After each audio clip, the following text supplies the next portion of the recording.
Aprelin 22-sində Hindistanın şimalındakı Kəşmir bölgəsində Pahalgam şəhərinin Bayşaran vadisində baş verən terror hadisəsi Hindistanla Pakistan arasında münasibətləri daha da gərginləşdirdi.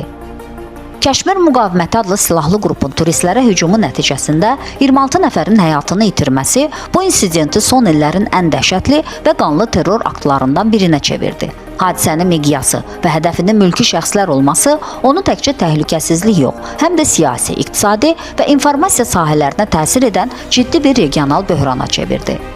Terror aktından dərhal sonra Hindistan hökuməti Pakistanın Yeni Dehlidəki səfirliyində çalışan müdafiə, hərbi dəniz və hava qüvvələri üzrə 3 müşaviri arzu olunmaz şəxs adlandıraraq onları 7 gün ərzində ölkədən çıxmağı tələb etdi.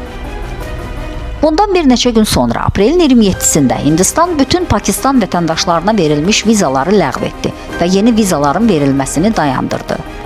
Bu addımlar göstərdi ki, Hindistan tərəfi sübutlara əsaslanmaqdan daha çox emosional reaksiya ilə hərəkət edir. Çünki bu günə qədər Pahalgam hücumu ilə bağlı Pakistanın birbaşa iştirakını sübut edən konkret dəlillər beynəlxalq ictimaiyyətə təqdim olunmayıb. Beynəlxalq tərəfdaşlar isə məsələyə neytral və ehtiyatlı yanaşmağa çalışırlar.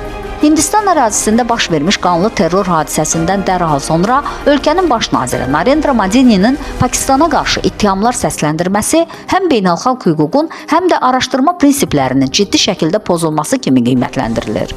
Pakistanın baş naziri Məhəmməd Şahbaz Şərifin BMT-nin baş katibi Antonio Guterreslə telefon danışığı bu məsələnin regional çərçivədən çıxarılıb qlobal hüquqi müstəviyə daşınmasına yönəlmiş diplomatik bir addım idi.